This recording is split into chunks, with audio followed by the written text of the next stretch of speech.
nosotros, de la unicidad de Dios es la misma representación de Dios. Estamos hablando del mismo Dios y el único Dios.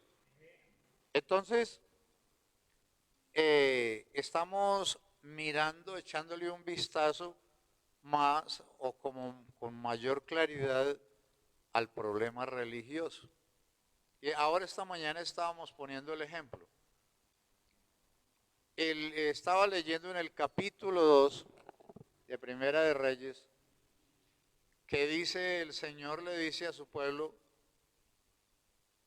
me dejaron por irse en pos de Baal. Hubo un tiempo, usted lee Primera de Reyes 18, hubo un tiempo cuando en el pueblo de Dios hubo una proliferación de ídolos, de dioses falsos. Estaba Moloch, por ejemplo, que le ofrecían los niños. Le metían candela por la parte de abajo y esos brazos metálicos de ese ídolo se ponían rojos. Y cuando estaban rojos, entonces tomaban los niños. En la ceremonia que hacían, le ponían un bebé en las manos. ¿Cómo cree que quedaba? Quedaba como un chicharrón. Y Dios muy disgustado, y tenían muchos dioses, hay muchos dioses. Todos los pueblos de alrededor de Israel estaban rodeados de ídolos y dioses falsos. Ustedes van a ver en el primer libro de Reyes 18, ese problema tan grande que se presentó, y el representante del Señor que en ese momento había era el profeta Elías. Y van a encontrar, había es que la proliferación religiosa para ese momento era miedosa, y la cantidad de dioses falsos que habían eran muchos. Y entonces ustedes van a ver a Dios quejándose, lamentándose de su pueblo, que lo tenían asediado, de tal manera que muchos de ellos se sintieron atraídos por esos dioses y se iban a adorarlos. Y lo que dice allí es, me dejaron a mí para ir a ensalzar a los Baales, un dios que estaba en su moda, en su momento. Todos los países de alrededor de Israel, países paganos como hoy, y estaban plagados de esos dioses falsos. Nada más en ese día va a observar que en lo que transmite según Primera de Reyes 18, le cuenta a usted que había como 800 falsos profetas a los que le tocó enfrentar. Habían 400 de Baal y como otros 200 o 400 más, no sé de qué dice ahí. Entonces, va a ver todo lo que ocurrió. Y eso lo estamos trayendo acá es por causa de la proliferación o aumento del espíritu religioso en la vida de los cristianos. Hoy, como ayer, estamos plagados de religiones, no solo Colombia o Medellín, sino el mundo entero. Y la gente en su religión cree plenamente que está bien. Y esas personas se sienten bien ahí, sea de la religión que sea.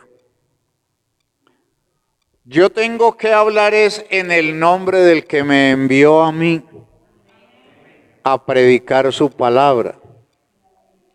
Tengo que estar y declararme en contra de todo lo que está en contra del Dios único y verdadero.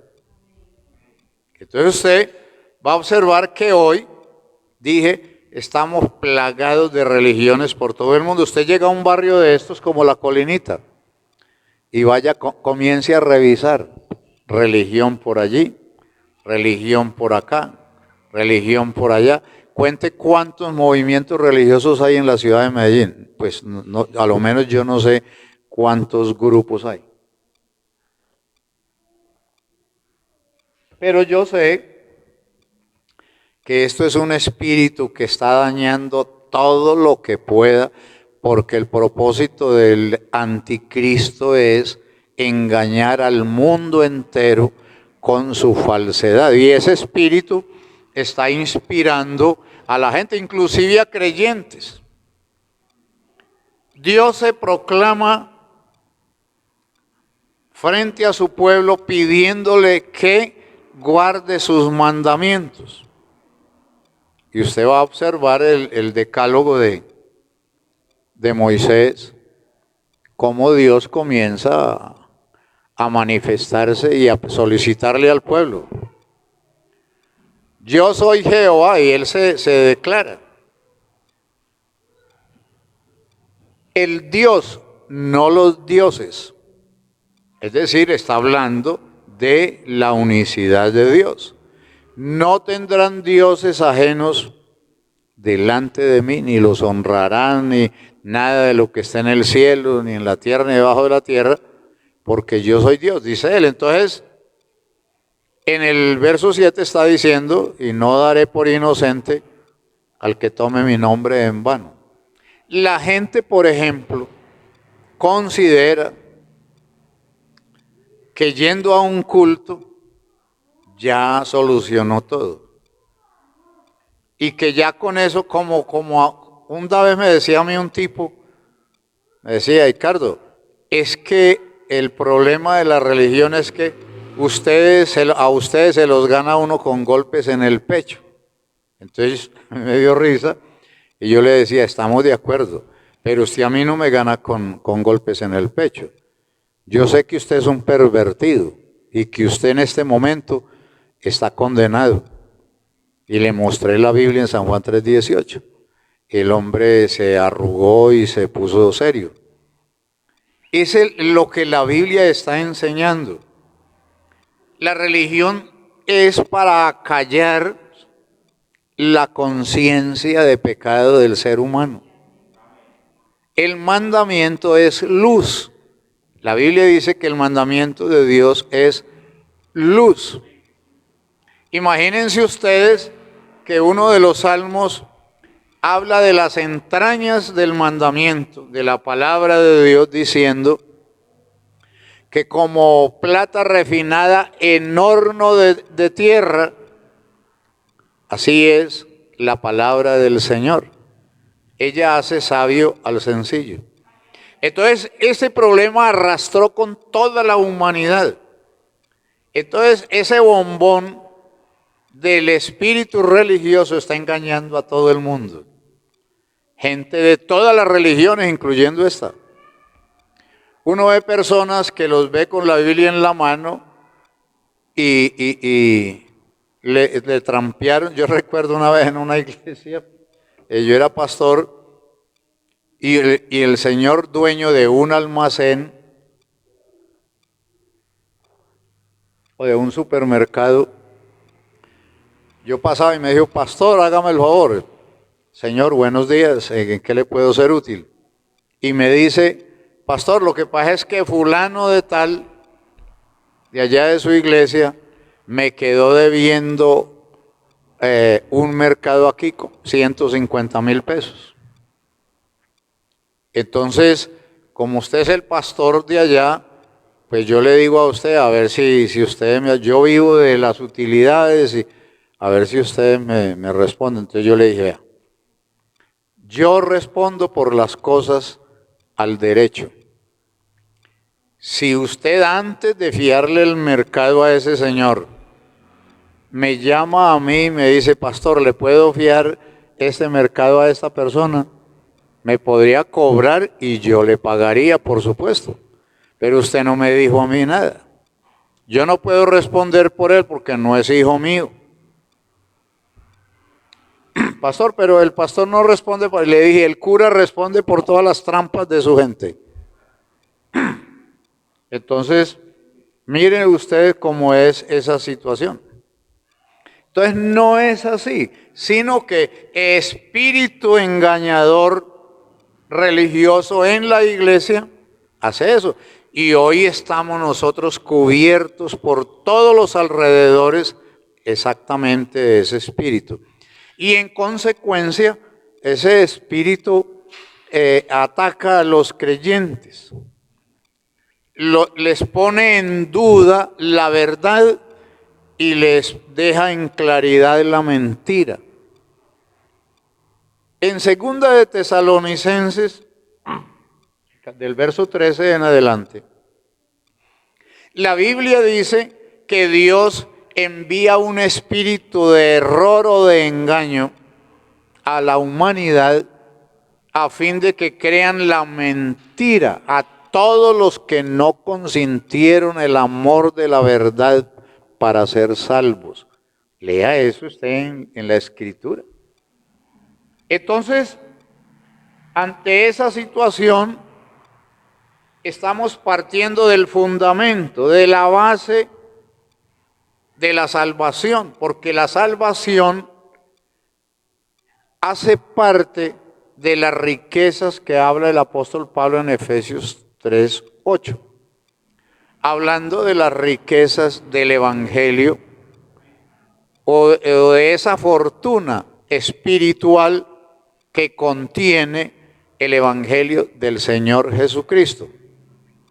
Entonces, cuando nosotros miramos el Evangelio así, para mirar 2, 3 pasajitos, te encuentras San Juan 1 diciendo que Jesucristo es la vida.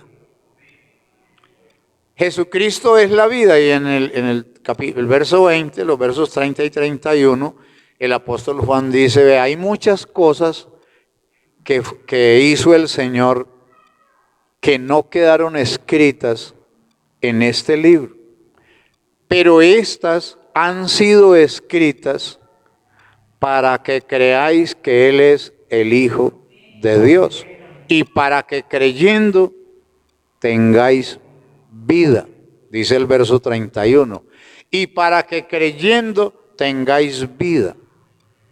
¿Con qué y cómo podemos combatir ese espíritu religioso? Con una cosa muy bonita que a todos nos gusta, una palabra muy bonita que es amor.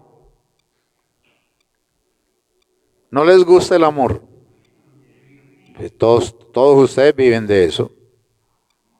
Claro. Entonces el amor, pero el amor a Dios. Por eso Él dijo, amarás al Señor tu Dios sobre todas las cosas.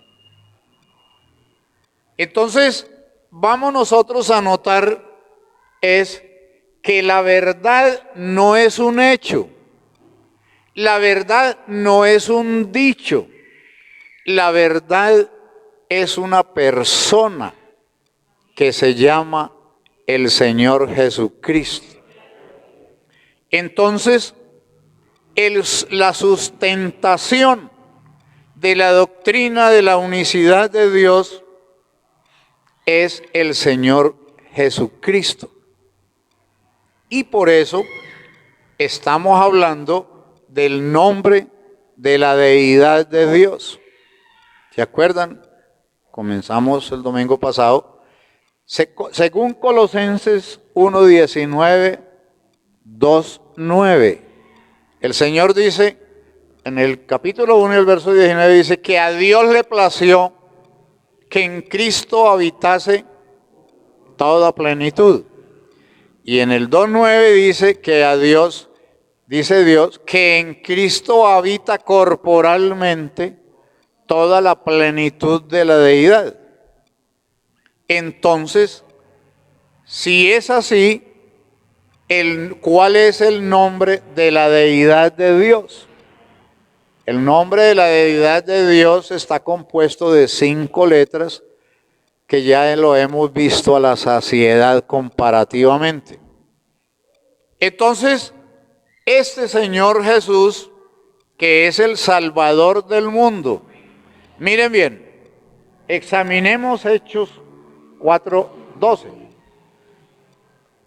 El Espíritu Santo habla en boca de Lucas diciendo, y en ningún otro hay salvación. Es decir, si hay más dioses, como en efecto la Biblia nos hace saber que no lo hay, el Señor dice, yo no conozco ninguno. Cuando usted estudia el Decálogo de Isaías, dice el Señor, yo no conozco ninguno, yo soy Jehová y no hay más Dios. Entonces por eso es que nos importa, vamos a decir, vamos a compararlo burdamente, esto, la unicidad de Dios y la dependencia nuestra de allí es como que nosotros dependemos del almuerzo, del desayuno y de la comida. Usted está seguro pensando en el almuercito de ahora, el sancocho que dejó ahí en la casa, la gallina, el pollo, no sé. Pues Daniel no, porque él está gordito y no. Entonces, usted va a ver, va a observar cómo Dios hace todas esas cosas para declararle a su pueblo quién es, y todo lo centró. Miren los términos que dice. Dice que en Cristo Dios reunió, dice la carta a los Efesios, dice que Dios reunió todas las cosas en Cristo. Entonces, cuando usted mira Romanos 8:1, respecto al efecto de la salvación, le dice lo mismo. De manera que si alguno, no dice que en Pedro, que en San Gregorio, que en San Clemente, que en no sé quién, dice es, de manera que si alguno está en Cristo, nueva criatura es. ¿Sí dice así? No, no dice así, hermanos. Ustedes se dejan extraviar. Eso lo dice 2 Corintios 5:17. Lo que dice Romanos 8:1 es que no hay ninguna condenación los que están en Cristo. No hay ninguna condenación. Y luego en la explicación en la carta a los Corintios, 2 Corintios 5:17, es que si alguno está en Cristo, entonces note usted bien, es en Cristo. Cristo es el que hay que dar a conocer en todo el universo, en todo, por todo y para todo. Es Cristo nuestra única esperanza de gloria. Es Él, Señor. Es que Dios, hermanos, todo el mundo cree en Dios, adúlteros, fornicarios, ladrones, malas pagas, todo el mundo cree en Dios. ¿Vale? Váyase para una zona de tolerancia y verá, usted va a ver a las muchachas allá debajo de la mesita, la velita es el velón con su imagen de San Gregorio, de San Pelayo, no sé qué. Hermanos, es Cristo nuestra única esperanza de gloria. Vamos a echarle un vistazo al acta de nacimiento de la iglesia, Hechos capítulo 1.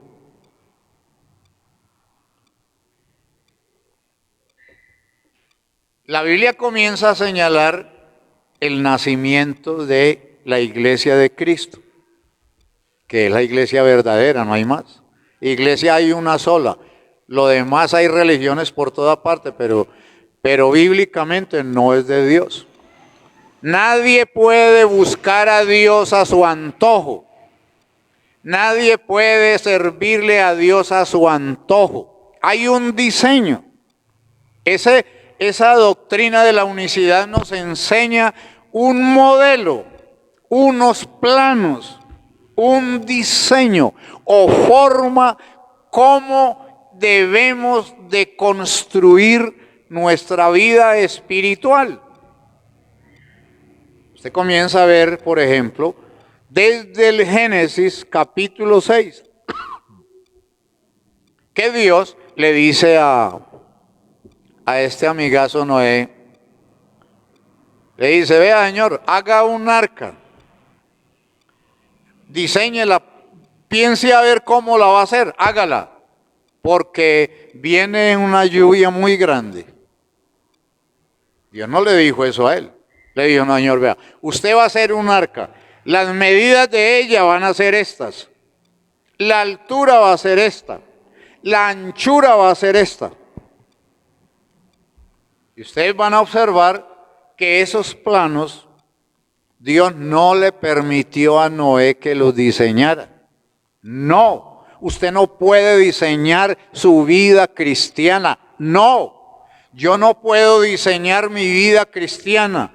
Yo tengo el diseño aquí y está clarito y en español muy bien traducido. San Juan 7:37. Ahí tiene usted una declaración de ese diseño. Jesucristo dice, el que crea en mí, como dicen los planos, el diseño, es decir, la escritura, léalo, ahí está escrito.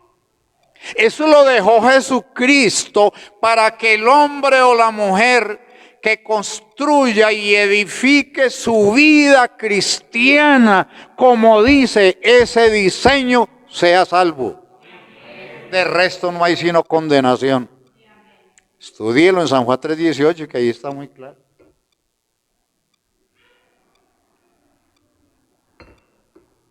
Entonces, en este estado de cosas, nos llega el Evangelio. Y comienza a contarnos el Evangelio, el caso de Éxodo 25. Si no estoy mal, por ahí el verso 12 o 14 y el 40. Dios le está diciendo a Moisés y a Aarón, miren muy bien que me hagan o construyan el santuario conforme el diseño que les mostré en el monte. Porque a Moisés el Señor le dio un diseño. ¿Y qué diseño le entregó él? ¿Cómo y qué elementos, con qué elementos le iba a construir el santuario, el templo, ese lugar donde él se iba a manifestar? Había que hacer, le dijo, de un candelabro con unas espigas, le dijo cuántas, le dijo de qué y cómo, con qué figuras, unos querubines, en qué forma, en fin. Pero Dios no le da la oportunidad ni a Aarón ni a Moisés que ellos participen en el diseño de ese santuario. Y eso es muy diciente en esa parte para decir, usted no puede diseñar su vida cristiana. ¿Quiere que le diga más claro? Jesucristo dijo, el que quiera venir en pos de mí, niéguese a sí mismo. ¿Sabe usted por qué yo no asisto a la iglesia? Porque yo vivo mi vida como yo quiero y no como Jesucristo dice. ¿Por qué no asisto a los cultos? Porque yo vivo mi vida como yo la diseño y no como dice Cristo. Y entonces ese espíritu religioso ha dañado a gente muy interesante en las congregaciones, inclusive. Entonces nosotros necesitamos mirar ese diseño que aparece en el acta de nacimiento de la iglesia de Cristo. Y arrancamos desde allá. La Biblia nos enseña, como Efesios 1:4, nos enseña que esa iglesia la diseñó Dios desde antes de la eternidad. Y usted va a notar a Pablo, por ejemplo, para esgrimir semejante enseñanza en ese sentido, nos hace saber, y es muy interesante esto, nos hace saber, dice él, según nos escogió en él antes. Aquí utiliza ese término. Antes de la fundación del mundo, para que fuésemos santos y sin mancha delante de él. Es decir, que la iglesia la escogió él antes de que todo esto existiera, pero la presentó en los últimos tiempos, dice el apóstol, y a ella se le reveló, a ella le fue dado por el Espíritu Santo de Dios de que creamos y nos establezcamos en él. Y por eso miramos allí, entonces la Biblia dice que llegó el día de Pentecostés. Pero es que el origen de que todos estos hermanos estén congregados allí es San Lucas 24:47.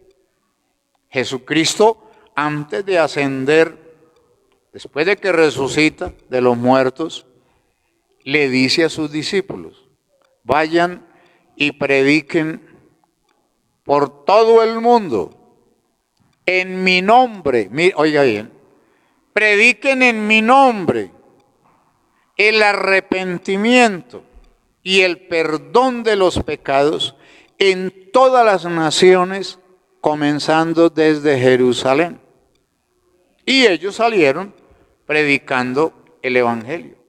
Y cada uno de los detalles del evangelio ha venido constituyendo exactamente la sana doctrina para que ahora nosotros veamos que fuimos escogidos en Cristo. Ya habría que pensar ese detalle de cómo Dios en la eternidad decidió escoger al hermano Daniel Barranco, pero no fue que no, Dios tenía ese diseño. Por eso hay cosas en la Biblia que la ciencia teológica se ha pegado una tremenda estrellada con eso, porque están pensando que eso es real en la forma como la Biblia lo presenta, cuando esto es algo figurativo que Dios lo hizo desde antes de la creación de todas las cosas. Por ejemplo, la salvación la proyectó Él y la diseñó antes de todas las cosas. El capítulo 5 de Miqueas, verso 2, está diciendo, hablando del descenso de Cristo, de Dios a la tierra para manifestarse en carne, que es su Hijo Jesucristo, y está diciendo que sus salidas son desde la eternidad y hasta la eternidad. Entonces Dios diseña algo allá y luego viene a darle cumplimiento a 1 Timoteo 3:16.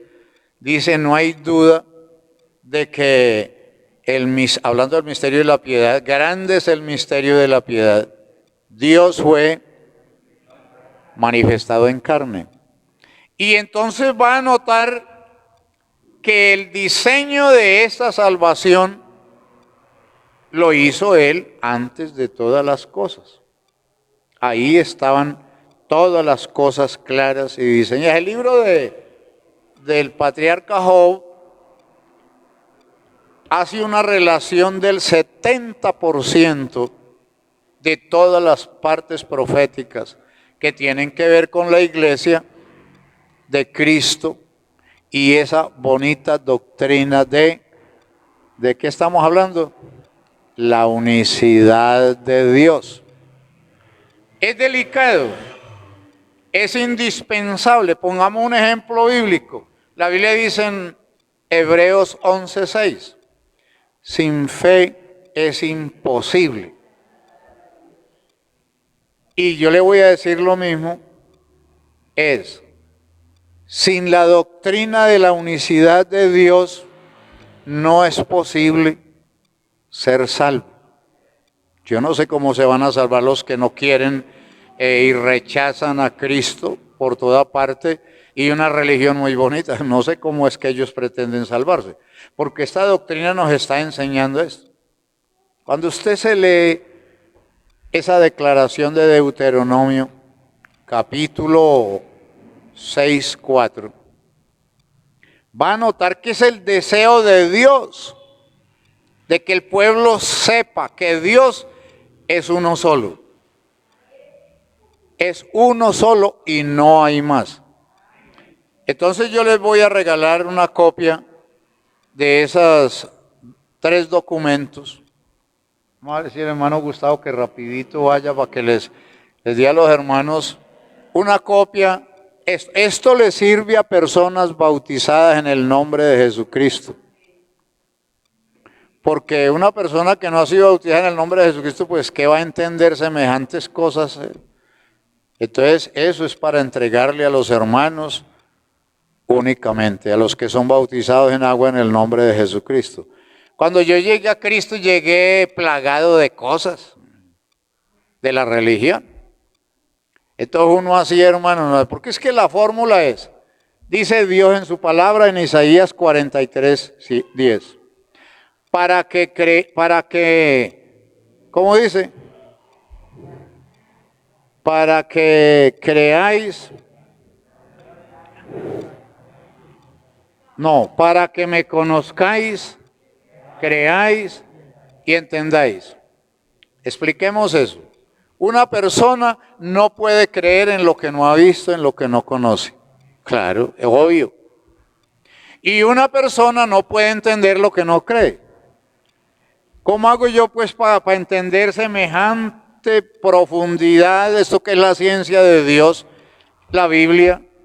Si yo no creo, ¿cómo yo voy a entender esto? No. Eso está escrito en el capítulo 8 del libro de los Hechos de los Apóstoles.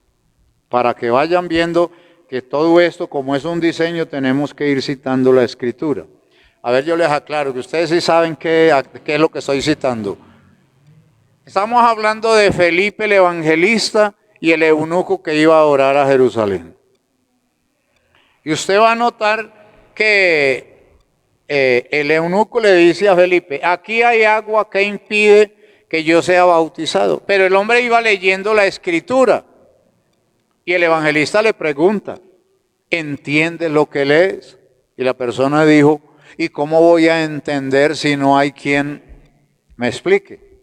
Claro, él era un inconverso, ni idea del Dios verdadero, a lo mejor mucho conocimiento religioso, pero conocimiento de Dios cero. Entonces Felipe comenzó a instruirlo, el tipo le dijo, vea, aquí hay agua. El hombre recibió el mensaje y lo entendió, porque mire la respuesta del tipo. Aquí hay agua que impide que yo sea bautizado. El evangelista le dice, si crees de todo corazón, puedes hacerlo. Y la respuesta de ese señor a uno lo deja pues pensativo. Creo que Jesucristo es el Hijo de Dios y esa es la sana doctrina. Creer en el Hijo de Dios para vida eterna. Alabanzas a Jesús.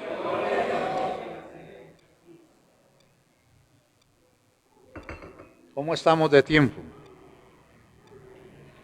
Seguimos otros minuticos. Ya casi nos vamos. Tranquilícense. Entonces, estamos diciendo, es muy interesante. Hermanos, yo me he hecho pasar por una persona no creyente y me pongo a hacerle preguntas a un creyente. Y eso a mí me da pie para enseñar el Evangelio y la sana doctrina. Porque veo y me doy cuenta de lo que los hermanos creen y en lo que están fundamentados. Yo recuerdo una vez una hermana en un bus. Ella estaba evangelizando y yo me hice el que también era una persona sin conocimiento. Me puse a hacerle preguntas ahí y hasta ahí llegó la hermana. Entonces nosotros necesitamos el fundamento. Ese fundamento es exactamente ese. Les voy a decir que es tan tremendo el problema religioso que ya lo transfirieron a la Biblia. Y ya la Biblia corre el riesgo de perder la esencia de su naturaleza. Pierde la esencia de su naturaleza. Hay muchísimas versiones de la Biblia que primera de Timoteo 3:16 les he dicho y sigo diciéndolo y repitiéndolo. Perdió la esencia. Porque ese espíritu miserable, falso de la religión cree que desarraigando la doctrina de la unicidad de Dios de la Biblia, entonces puede inundar con más libertad al mundo entero y cautivarlo. Claro que sí.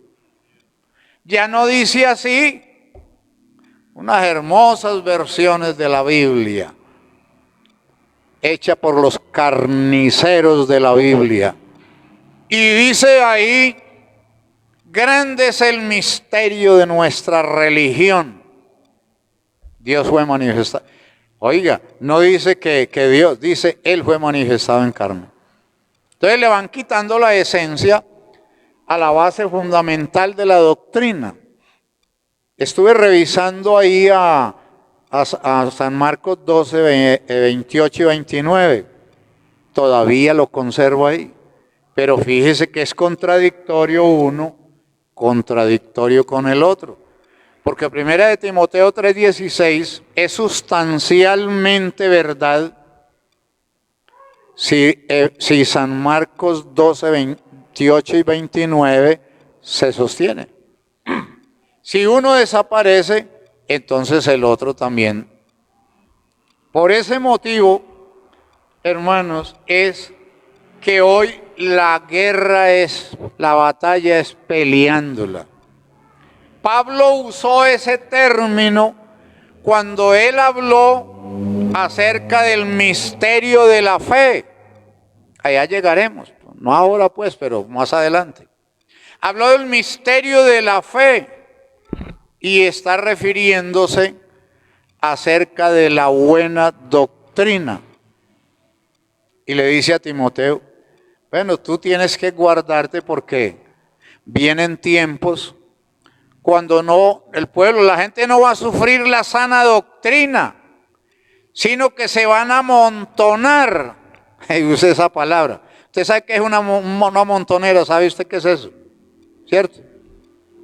Se amontonarán maestros conforme a sus concupiscencias, que apartarán de la verdad el oído y se volverán a las fábulas. Dice, teniendo una enfermedad que llaman los médicos comezón, que da en el tímpano del oído y produce sordera total. La sordera espiritual de un creyente lo lleva a ese punto que Pablo llama insensibilidad espiritual. Él tiene ahí esa instrucción en la carta a los Efesios. Que perdieron toda sensibilidad porque ya no sienten el sabor, ni les sabe la palabra, ni le pierden la importancia. Amadores de la carne y de la religión. No les interesa oír a Dios. Pues léalo en Jeremías 23, del versos 28 en adelante, hasta el 31 que leímos al comienzo del culto. Léalo, ahí está lo que Dios está diciendo. Está hablando de su palabra y está hablando de la religión. Entonces, unos le están vendiendo a la gente que es que el evangelio de la prosperidad y apartan de la verdad del oído para irse en pos de las fábulas, engaños y mentiras. Y otros se dedicaron a la fornicación. Y sus propios líderes hacen eso con sus propias ovejas. Entonces ustedes van a notar lo que está diciendo el Señor. Vea, yo no los envié. Ellos se fueron a predicar, pero yo no los envié. Léalo, que es que ahí dice. Yo no los envié, dice el Señor. Fue que hurtaron mis palabras. Hurtaron mis palabras. Y se fueron a decir, soñé la palabra, pero no estuvieron. Lo hicieron porque no estuvieron en mi secreto. Entonces ustedes van a ver que ese secreto de Dios fue revelado a nosotros, que eso es lo que dice San Mateo capítulo 11. Nadie conoce al Hijo sino el Padre, nadie conoce al Padre sino el Hijo, y aquel a quien el Hijo se lo quiera revelar. Entonces, mis hermanos, vamos a tener bien claro esto. Nosotros necesitamos valorar la doctrina del Señor. Tenemos que entender cuál es el valor de ello. Porque ese es el origen de nuestra iglesia. Es el origen de ella, que los hombres a lo largo de los tiempos hayan tratado de modificar otra cosa. Porque yo quiero informarles, una cosa es una organización y otra cosa es la iglesia de Cristo. Se puede ver y es admisible que en una organización usted le vea los desaciertos y reveses a los líderes, y otra cosa es la iglesia de Cristo. Porque la iglesia de Cristo es lo que la Biblia dice que es ella. ¿Cómo es ella? Una iglesia, ¿cómo dice? Sin mancha. Una iglesia sin arrugas, sin contaminación. Eso es, ella sigue siendo eso. Así lo hace saber Cristo. Lo que esté por fuera, dentro del empaque religioso, eso es otra cosa. Pero yo quiero, hermanos, es que la fe nuestra sea limpia. La Biblia dice que tengamos la fe o que guardemos la fe con limpia conciencia.